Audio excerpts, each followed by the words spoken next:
جی سر. بسم اللہ الرحمن الرحیم. شکریہ جناب چیئرمین. سب سے پہلے میں آپ کا اور تمام سینیٹرز جو بیماری کے دوران خود تشریف لائے میرے پاس یا ٹیلی فون کر کے میری بیمار پرسی کی، میں ان سب کا شکریہ ادا کرتا ہوں. اللہ تعالیٰ آپ سمیت ہاؤس کے تمام اراکین کو اجر عظیم عطا فرمائے. آمین سر. اللہ تعالیٰ آپ کو جناب چیئرمین، جو مسئلہ زیر بحث ہے اس حوالے سے میں عرض کرنا چاہتا ہوں کہ ہندوستان جو سیکولرزم کا نعرہ لگاتا رہا ہے اور آئینی طور پر بھی ہندوستان ایک سیکولر اسٹیٹ ہے، اور اس کی بنیادی وجہ بھی یہ ہے کہ وہاں ہندوؤں کے بعد سب سے بڑی اقلیت مسلمان ہیں جو کروڑوں کے حساب سے ہیں، مگر ان کی آبادی کم کر کے دکھایا جاتا ہے. بہرحال اب ان کا چہرہ جو سیکولرزم کا، سیکولر اسٹیٹ کا تھا، وہ بے نقاب ہو گیا ہے. عرصہ دراز سے وہاں ہندو مسلم فسادات ہوتے چلے آ رہے ہیں، اور بلا وجہ بغیر کسی اشتعال کے مسلمانوں کو قتل کیا جا رہا ہے، گھروں سے بے دخل کیا جا رہا ہے، ان کے گھر جلائے جا رہے ہیں. یہ ہندوستان کی وہ آئینی یا جو جمہوری کہتے ہیں کہ سب سے بڑی جمہوریت ہے، یہ جو ہے کلئی کھل گئی ہے ان کی. اور حال ہی میں جو انہوں نے جو وہاں جو واقعات ہوئے ہیں، ایک تو مسکان بچی جس دلیری کے ساتھ وہ 50 بدماشوں کو جس انداز سے جواب دیا، میں سمجھتا ہوں کہ پاکستانی پوری قوم بلکہ پوری مسلم دنیا آج اسے خراج تحسین پیش کر رہی ہے کہ اس ماحول میں اس نے اللہ کا نام بلند کر جرأت کا مظاہرہ کیا. اور اگر وہ یہ جرأت کا مظاہرہ نہ کرتی تو میں سمجھتا ہوں کہ جو باقی بچیوں کے ساتھ ہوا اس کے ساتھ بھی وہی ہونا تھا. اور آپ دیکھ رہے ہیں ان کے کلپ چل رہے ہوتے ہیں، کئی بچیاں ہیں جن پر پانی پھینکا جاتا ہے اور مظلومانہ طور پر ان پہ یہ سب کچھ روا رکھا جا رہا ہے اور تشدد کا نشانہ بنایا جا رہا ہے. تو میرے خیال میں یہ بہت بڑی زیادتی ہے. اس پر حکومت کو بھی ایکشن لینا چاہیے، اور بلکہ میں سمجھتا ہوں کہ ایسے جب واقعات ہوتے ہیں مسلمانوں کے ساتھ تو وزارت خارجہ میں ان کے سفیر کو بلایا جاتا ہے، اس سے احتجاج باقاعدہ ریکارڈ کروایا جاتا ہے. تو میں اس حوالے سے ہاؤس کی جانب سے بھی اور جمعیت علماء اسلام کی طرف سے ان واقعات کی شدید مذمت کرتا ہوں، اور میں کہتا ہوں کہ اگر مناسب ہو تو یہاں قرارداد مذمت پیش کی جائے اور اس کو پاس کیا جائے، اور ایک پیغام انڈیا کو جائے کہ نہیں، اس طرح مسئلہ نہیں چلے گا.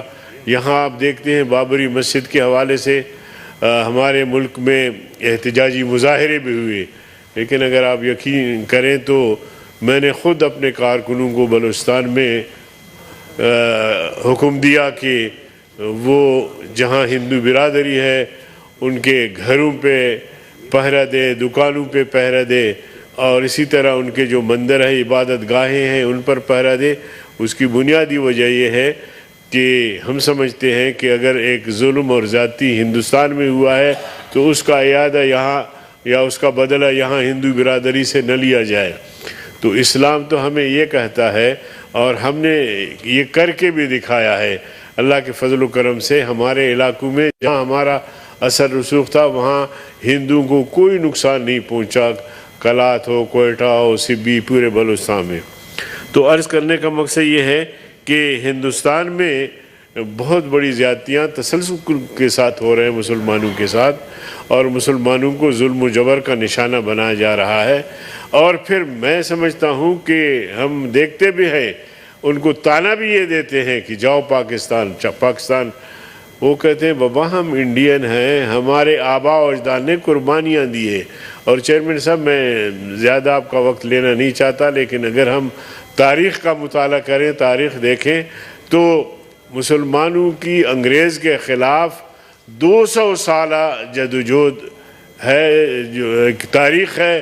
انہوں نے شاملی کے مقام پر ایک عظیم جنگ لڑی انگریز کے ساتھ، دست بدست مولانا رشید احمد گنگوہی، حافظ عامر شہید، مولانا محمد قاسم نانوتوی کی قیادت میں ایک جنگ لڑی گئی باقاعدہ، جسے ہم نے جنگ آزادی کہا، اور جو اس جنگ کے مخالف تھے انہوں نے جنگ غدر کہا۔ تو ایک بڑی طویل جدوجہد، اور پھر تحریک ریشمی رومال، تحریک خلافت اور تحریک ترک موالات، یہ بڑی تحریکیں چلی ہیں، اور ان کی قیادت علماء کرام نے، مسلمانوں نے کی ہے۔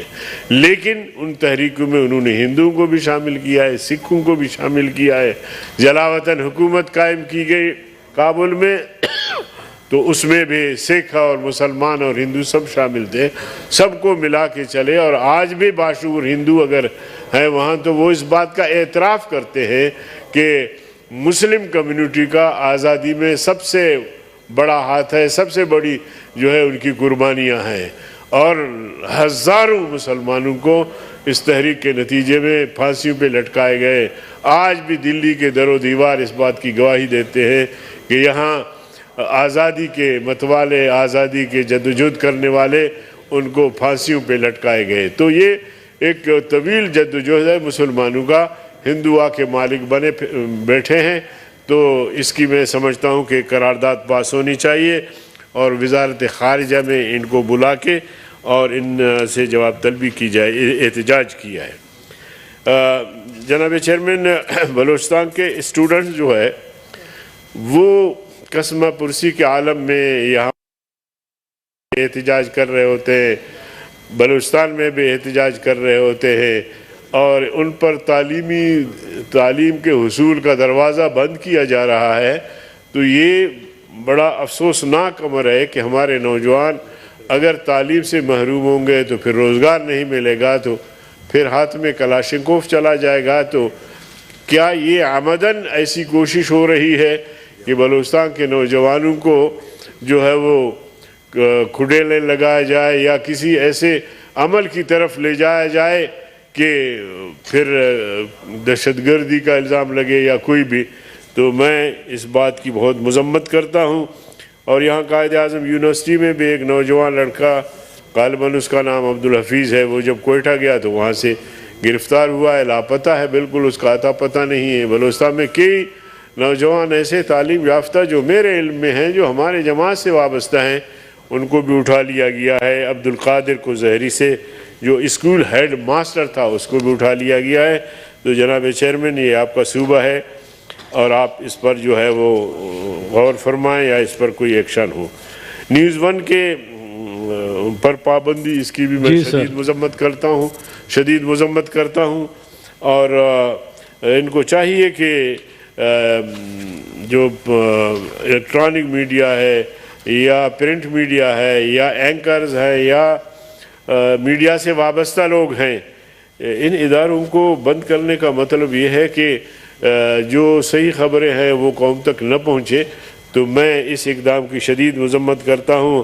حامد میر جو ہے وہ ایک، میں سمجھتا ہوں کہ ہیرو ہے، اور اس پر پابندیاں اب بھی اس پر پابندیاں ہیں، تو میں سمجھتا ہوں کہ وہ پابندی بھی ختم کی جائے۔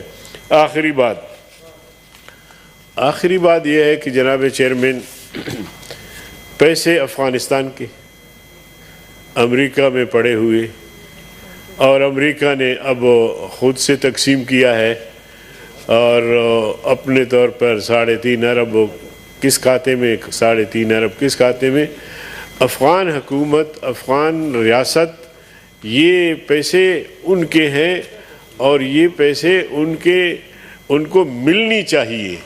میں اس اقدام کی بھی، امریکہ کی اس اقدام کی بھی شدید مذمت کرتا ہوں کہ انہوں نے افغانستان کے پیسے کی اس طرح بندر بانٹ کی ہے۔ افغانستان اس وقت ہمارا پڑوسی بھی ہے اور ایک مشکل وقت سے گزر رہا ہے۔